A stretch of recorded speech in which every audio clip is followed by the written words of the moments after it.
Komiði sæl. Mývatnssveitin einn fjölfarnasti ferðamannastaður landsins utan suðvesturhornsins. Ólöf Hallgrímsdóttir ferðaþjónustubóndi í Mývatnssveit í Vogafjósi. Hvort nú fallegra í Mývatnssveit á sumrin eða veturna? Mér finnst alltaf fallegt í Mývatnssveit, en það svolítið erfitt að bera þetta saman. Þannig að það til dæmis ólýsanleg fegurð á vetrardegi, 20 stiga frosti, stillu og sólskini, allt hvítrimgað. Það eiginlega bara varla hægt að koma orðum að því, sko. Og svo auðvitað líka ofboðslega fallegt á góðum sumardegi. Svo getur nú verið hryssingslegt aðeins inn á milli. Ég verð alveg viðurkenna það. En fallegt allan ársins. Þannig að þú ert alltaf jafn hrifin af Mývatnssveitinni? Já, ég svo hrifin af henni að mér hefur aldrei tekist að búa annar staðar. Vegna þess að ég bundin bara eiginlega einhverjum svona svolítið áttafjötrum. Hún mér ofboðslega kær. Þessi staður á svo stóran hluti í mínu hjarta að þrátt fyrir að hafa farið í skóla og prófað ýmislegt annað, að þá hef ég alltaf komið heim aftur. En ferðaþjónustan sem þú Vogafjós, þið byrjuðuð fyrir aldarfjórðungi rúmlega það með veitingastað þar sem að gestirnir sáu inn í fjósið. Þetta var nýjung þá. Já, við byrjuðum við áttum 20 ára afmæli Vogafjós í sumar, síðastliðið sumar. Héldum upp á það með pomp og prakt. Þetta var nýjung og þetta kannski kom til út af því að í Mývatnssveit urðu gríðarlega miklar breytingar þegar að kísilinu var lokað og þar meðal annars vann minn maður og missti vinnuna. Þannig að við urðum kannski svolítið bara að hugleiða, getum við gert eitthvað sjálf? Sumir fóru burtu og fluttu burtu og aðrir fundu sér vinnu og komu heim í fríum. Þetta var eitthvað sem heillaði okkur kannski ekki mjög mikið, þannig að við fórum út í það að opna bílið fyrir gestum og gangandi og byggja upp og gera eitthvað sjálf. Fannst það bara virkilega spennandi og við vissum auðvitað að við höfðum fullt af gestum og ferðamönnum í Mývatnssveit og töldum að við áttum nú ekki mikla peninga til markaðssetningar eða hreinlega að við gerðum ekki eins og tíðkast nú til dags að gera fjárhagsáætlanir og allar þessar fínu áætlanir. Við stukkum bara hreinlega út í djúplaugina og þetta var alveg erfitt fyrstu árin hjá okkur. En svona á 3., 4. ári þá einhvern veginn sprakk þetta í höndunum á okkur. Það varð vinsælt að koma í fjós og njóta þar heimagerðra veitinga, horfa á kýrnar í gegnum glugga og jafnvel að fá að koma inn í fjós og skoða kýrnar, skoða klappakálfum, fólk sem hefur aldrei nokkuð tíma séð lifandi dýr, augliti til auglitis.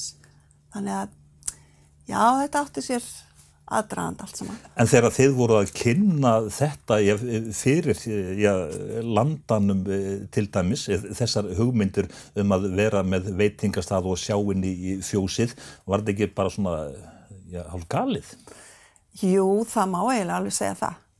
Og það voru auðvitað margir sem að sögðu við okkur þið eru bara klikkuð. Hver heldur þú að vilji koma inn í fjós og horfa á kýr og þar sem allt í drullu og skít og borða mat?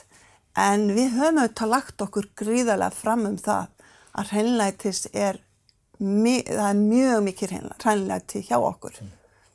Og reynum reynum bara að standa okkur vel. Við bæði erum að bera fram mat í veitingastaðnum og við erum að framleiða mat í fjósinu. Og hvoru tveggja krefst mikils hreinlætis. En þið eru ennþá með mjólkandi kýr? Já. Fólk getur komið og hort á þær mjólkaðar þegar það er að borða morgunmatinn eða að fá sér kvöldverð. Þannig að, já, við erum. Ég segi nú stundum að ég sé dæmd til þess að vera kúabónda eilífu. En þær eru vissulega ekki mjög margar. Við erum með 16 mjólkurkýr og þær eru nú svolítið dekraðar. Það verður alveg að segjast eins og er. En hvernig var þetta svona í upphafi bara að leyfa gestum að fá spennvolga mjólk? Mátti það? Já, mátti og mátti ekki, við allavega gerðum það. Hins vegar auðvitað sögðum við fólki, þetta þitt val. Það enginn sem má bjóða þér, þetta spennvolg mjólk og stundum fekk fólk að koma inn í fjós og sá okkur bara mjólka í glasið. Sumir vildu smakka og aðrir ekki og það bara val hvers og eins. En eitt leiðir af öðru væntanlega í þessum bransa eins og öllu öðru, en þið sem sagt farið strax þessa leið að leggja áherslu á matvæli beint frá bíli. Já, strax þegar við upphaflega ætluðum við ekki að vera með svona veitingastað. Við ætluðum upphaflega að vera, hugmyndin var að vera með bara svona léttar veitingar, kaffi og mjólk og kleinur og eitthvað svona íslenskt og þjóðlegt. Flatbrauð með hangikjöti? Já, flatbrauð með hangikjöti. En sú hugmynd, við ætluðum að auka tekjur okkar vegna þess að þegar við stöndum fram fyrir því að byggja þetta fjós, þá gátum við ekki byggt svona, ég gat ekki orðið almennlega kúabóndi með róbót og 60 kýr. Því landrými mitt ekki það stórt, það rúmar ekki það mikið, margar kýr og gripi. Þannig að við urðum þess vegna að finna eitthvað nýtt og eitthvað til að bæta við þetta nýja fjós sem við vorum að byggja. Þannig að, já. Hvað með hangikjöti til dæmis, reykið það sjálf? Já, við reykjum það sjálf. Við erum með sagt, 50-60 nautgripi í allt og svo erum við með 120 kindur líka. Við erum alin upp á blönduð búi og kannski má segja þessi íhaldssemi, ég veit það ekki, en við höfum allavega ekki viljað breyta því og við nýtum allar okkar afurðir á veitingastaðnum.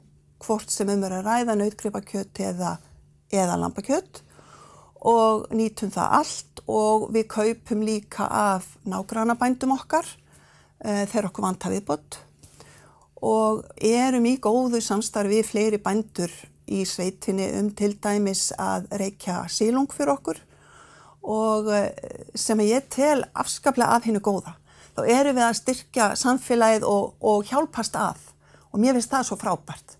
Til þess í rauninni gerðum við þetta og við fórum auðvitað fyrst og fremst í að byggja þetta fjós vegna þess að við ætlum að skapa börnunum okkar atvinnu þegar þau væru unglingar og svona þegar þau kæmu heim í skólafríum og svona. En það kannski bara svolítið gaman frá því að segja að frá því að það var engin fastur starfsmaður á búinu því við unnum öll utan búsins hlutastörf, þá erum við með yfir sumarið 40 starfsmenn í dag. Þannig að, og mitt markmiðið svolítið að geta veitt atvinnu allan á sér hring á okkar svæði þar sem auðvitað ferðaþjónustan gríðarlega ástæðbundin. Ennþá hún það 2020. En þið hafið byggt ofan á reksturinn og það komið núna hjá ykkur gisting? Já. Við byggjum gistihús og við erum í dag með 26 herbyggi, þau eru öll með baði. Svona lögðum upp úr því, lögðum svolítið metnað í það að reyna að hafa svolítið svona fallegt en við erum líka með 26 herbyggi fyrir starfsmenn. Þannig að við erum það vegna þess að við þurfum að fá starfsfólk að. Við erum ekki það mörg í Mývatnssveit og mikið umleikis á sumrin og næga atvinna. En þegar þið voru að byggja þetta upp og leggið þessa ríku áherslu á að vera með matúr í héraði bara að uppfylla allar reglugerðir eldhúsi, það þarf að vera vottað væntanlega sem að kostar heilmikið. Eldhúsið þarf náttúrulega bara að vera, þetta þarf bara að fullkomi veitinga eldhús. Það var aldrei neinn spurning að bara ef maður fer í eitthvað svona, þá bara gerur það af vel og af metnaði. Og þetta bara verður að vera allt í lagi. Og það kannski tekur svolítið tíma og þetta búið að taka okkur alveg tíma og við höfum svolítið verið að hlæja að því að við höfum verið að byggja við á 10 ára fresti. og til dæmis sko þarna 2009 þá stækkuðum við matsalinn hjá okkur. Það var bara hreinlega vegna þess að hann var svolítið bara sprunginn. Þetta var bara svolítið sprungið út hjá höndunum á okkur og við erum auðvitað gríðarlega þakklátt fyrir það. Það dásamlegt að þegar vel gengur. Það frábært en kostar þetta mikla vinnu. En það var aldrei spurning í okkar huga að við vildum koma á framfæri við gesti okkar svona heimagerða mat, svæðisbundin matur var líka ofarlega í huga okkar og þegar að börnin mín, ég á nú 4 sko, þegar ég sagði þeim að það yrði hvorki hamborgarar, pizzur eða franskar. Þeim fannst nú lélegt að ætla að fara að vera með veitingastað og hafa ekki franska kartöflur og ekki pizzur. En við tókum þessa ákvörðun og ég sé ekki eftir því. En hvernig markaðssetjiði ykkar veitingastað? Útlendingar eru væntanlega í miklum meiri hluta. Það að gera út á þá þetta í markaðssetningunni að þarna sé svona local food? Já, við gerum það. Við gerum það algerlega. Við markaðssetjum okkur náttúrulega meira og minna á netinu. Við höfum líka verið mjög heppin, vil ég segja, vegna þess að sjónvarpsstöðvar til dæmis frá Asíu hafa komið og verið að taka upp þætti fjósið og guð má veita hvar þeir hafa fundið það. Og eitt hausti til dæmis þá komum við, Asíubúar eru rosalega hrifnir af lambakjötinu íslenska og þeir komu bara með símana sína og myndir af hægelduðu lambasköngum sem eru eitt af því vinsælasta á matseðlinum sem við bjóðum upp á. Og þeir voru bara með myndir á símanum og bara, ég ætla að fá þetta. Bara, ég ætla að fá þetta. Og þeir vissu ekki eins og hvað þetta var, held ég, sko. En þetta var, þannig að þetta allt hjálpar okkur í markaðssetningu. Og hefur ekki kostað okkur nema okkar vinnu við það að vera með þeim sem að taka upp þessa þætti og svona, og til dæmis varðandi hverabrauðið að oft höfðu farið upp að holu og tekið upp brauð og verið að kynna það. Þannig að þetta svona komið bara hægt og hægt. Hvað finnst útlendingum það þegar þú ert að segja þeim að hitinn hann sé bara nánast í túninu hjá ykkur? Þeim finnst þetta algjörlega mjög merkilegt og þeim finnst alltaf, við reynum að kynna það sem á matseðlinum og við segjum fólki að þetta við köllum þetta geysirbrett og svo köllum við svolítið sko bakaríið eða hóluna, þar sem við bökum, þar sem 100 gráðu hiti, það köllum við underground bakery og þá vitum við kannski ekki alveg hvað hugmyndir þeir fá þegar við tölum neðanjarða bakarí. Og svo útskýrum við þetta nú svolítið. Og vissulega finnst þeim, til dæmis þegar við erum að segja hvernig við reykjum kjötið, við taðreykjum kjötið, við notum sauðatað og kúatað. Við reynum að segja ekkert mikið það fyrir þeir eru búnir að borða. En þeir dásama þetta bragð. Þannig að þeir koma manni, sko það sem okkur finnst kannski bara hversdagslegt, það finnst þeim mjög merkilegt. Og ég man til dæmis eftir frönskum gesti sem kom bara marga daga í röð og það eina sem hann fékk var kanna af mjólk. Og hann horfði alltaf á okkur mjólka. Ég var svona farin að spekulera í því hvort hann væri nú ekki alveg bara allt í lagi með mannin. Þannig kemur hann til mín síðasta daginn og segir, þetta frábært. Ég bý í miðborg Parísar. Ég var hreinlega búin að gleyma því hvað mjólkin kemur. Og þetta var eitthvað sem að mér fannst auðvitað bara pínlítið skrítið, sko. Sem alltaf að mjólka kýr og alltaf í kringu þar og fannst þetta bara eðlilegasti hlutur. En þá erum við erum kannski komið svolítið langt frá grasrótinni, sko. Hvaða hlutirnir koma og svona. Við erum ekkert að spekulera í því. Sérstaklega þeir sem að búa í stórborgum. Útlendingar sem að koma til ykkar og gista og borða. Hversu vel eru þeir búin að undirbúa sem sagt, Íslands heimsóknina? Það náttúrulega ofboðslega misjafnt. og margir eru búinir að skipuleggja algjörlega frá A til Ö hvað þeir ætla að gera, hvert þeir ætla að fara, hvað ætla að skoða og allt. En við fáum þetta alltaf gesti inn í gestamóttökuna til okkar og þeir segja bara, hvað á ég að gera, með hverju mæliru? Og þá okkur finnst mjög mikilvægt og ég með starfsmenn í gestamóttökunni hjá mér sem að eru staðkunnugir og reyni að uppfræða fólk. Og þeir geta gefið fólki upplýsingar hvað gaman að skoða. Og við segjum reyndar alltaf, það alltaf stutt að koma í Mývatnssveit og gista bara eina nótt. Vegna þess að það svo margt. Við erum bara svo heppin að hafa svo fjölbreytta náttúru. Þannig að þú þarft lengri tíma heldur en bara einhver dagpart eða til þess að skoða þetta allt. En engu að síður, Ólöf, ég skipulegðu nú fyrir mig einn dag í Mývatnssveit. Já, þá myndi ég ef við byrjum í Vogafjósið, þá myndi ég segja fariði og gangið upp á Hverfjall. Segjum þetta sé fallegu sumardagur og þá myndi ég hiklaust mæla með því, taktu hring, þegar þú komin upp á Hverfjall, taktu þá hringinn. Því þaðan færiðu útsýni til allra átta, sem bara algjörlega ógleymanlegt. Algjörlega, sama hvaðan myndi ég segja. Þaðan myndi ég ganga í Dimmuborgir og ekki væri nú verra að það væri kannski svona kaffileyti, þá svona mesti fjöldinn þar en þaðan og þá bara dásamlegt að ganga í Dimmuborgum og taka það hring, þú getur bara valið, lítinn eða stóra. Nú, svo getur við farið sér í Höfða og gengið þar og þar ferðu náttúrulega nálægt vatninu og fyrir þá sem hafa gaman að því að horfa á fugla. Það alveg kjörin paradís til þess. Síðan myndi ég halda áfram og ég held að ég myndi alltaf stoppa í fuglasafninu.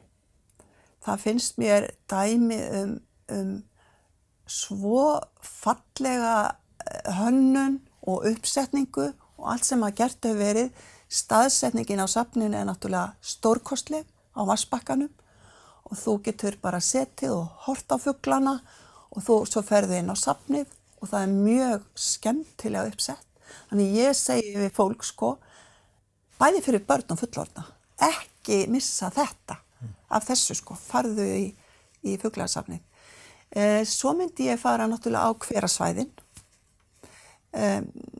Ég held að ég myndi, þetta fer náttúrulega bara eftir því hvað þú hefur langan tíma, Svo alveg fullt af gönguleiðum. Og ef þú hefur fleiri dagar, þá segi ég bara, staldraðu við og farðu gönguleiður. Gáttu til dæmis á Kröflu og niður í Reykjahlíð. Það ofboðslega falleg leið, alveg ofboðslega falleg leið. Nú, ef ég ætlaði mér að fara í ferð, þá segi ég bara farðu í Lofthelli. Það íshellir. Það verður enginn samur sem fer þangað. Það bara ekki hægt að lýsa því. Þetta einhvern veginn svo, það ferðarþjónustu fyrirtæki sem fer og lætur þið hafa allan búnað og þetta þú þarft svona að fara niður svolítið og í gegnum og þá ertu bara komin í töfraveröld. Það sem eru skúlptúrar og svona eins og sátur og klakar og þarna þetta bara og þú ert látin setjast niður, loka augunum og þú heyrir bara ekkert nema dropahljóð. Og þetta bara þessi staður og ég gæti auðvitað myndi ég svo fara að kvöldinu í Jarðböðin og slaka þar á. Þú nú komið með mig þarna í 2 daga heimsókn. Ég get alveg skipulagt margra daga ferð. Þannig að það væri ekkert vandamál. Sérstaklega að fólk vildi fara og ganga og njóta enn meira. Þá var alveg fullt af stöðum. Þú ert greinilega í þessu öllu saman af ástríðu. Þetta ekki bara business hjá þér. Nei, þetta ekki bara business. Mér þykir ofboðslega vænt þetta svæði og og það mér mjög, mjög mikilvægt að við verndum svæðið og við byggjum það vel upp fyrir móttöku ferðamannana og við og ég held að við getum það, en við erum ekki alveg komin á þann stað, við vorum kannski ekki alveg tilbúin fyrir alla þessa fjölgun ferðamanna sem að kom á okkur, þannig að það er kannski allt í lagi að það slakni aðeins á og við förum aðeins að setjast niður og bara hvað þurfum við að bæta til þess og hvernig ætlum við að stjórna þessum fjölda til þess að við göngum ekki á náttúruna og skemmum hana. Það viljum við ekki. Við viljum skila henni bara í góða ásigkomulagi til næstu kynslóðar. Það er ekki spurning. En hótelum í Mývatnssveit hefur fjölgað ansi hressilega á undanförnum árum.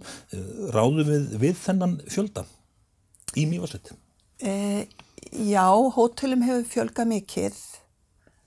Ég held að menn séu nú kannski aðeins átt að sjá því núna að það er gott að staldra við. Aðeins að svona sjá hverju fram vindur og skulum bara taka þessu aðeins rólega og fara hægt í sakirnar.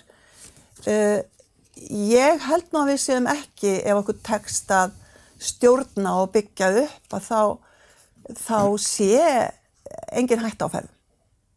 En það eru auðvitað ákveðnir staðir sem eru vinsælli heldur en aðrir, en við höfum líka alveg tök á því kannski að reyna að hafa áhrif og dreifa fólki meira og stjórna því á staðnum. Bara til dæmis eins og Dimmuborgir á dögum þar sem eru stór skemmtiferðaskip og að koma mörg þúsund manns, að þá náttúrulega þurfum við að stjórna þessu, við þurfum að stjórna umferðinni, hvernig við viljum, og ég trúi ekki öðru en að við getum það. En stundum talað að það ríki gullgrafaraæði í þessari atvinnugrein? Ég held nú að það sé alls ekki. Ég held að það koma erfiðir tímar og það koma góðir tímar og auðvitað sérstaklega eftir hrunið og eftir þess þá fór svona fjölga ferðamönnum og þá var okkur legið að hálsi að vera með gullgrafaræði.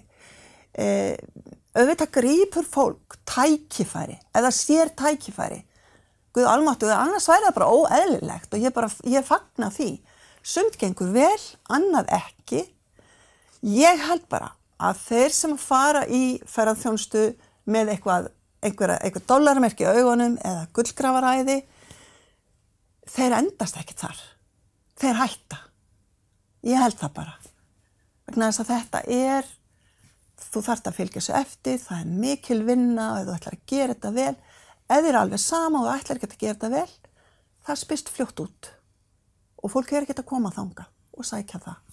Þannig ég held að þetta sé nú bara, það eins og í öllum öðrum atvinnugreinum, þá auðvitað fólk sem að gera mjög góða hluti og sumir sem eitthvað aðeins síðri og það, við losnum aldrei við það. Það eru mikla breytingar sem eiga sér stað núna í ferðaþjónustunni, Asíubúum, þeim fjölgar núna. Mikill munur á Asíubúanum og svo Þjóðverjanum hvað þeir vilja? Já, það töluverður munur á ferðamönnunum eftir því hvaðan þeir koma. Það það. Þjóðverjar eru reyndar miklu meira á sumrin. Heldur á veturna. Asíubúarnir eru meira á veturna.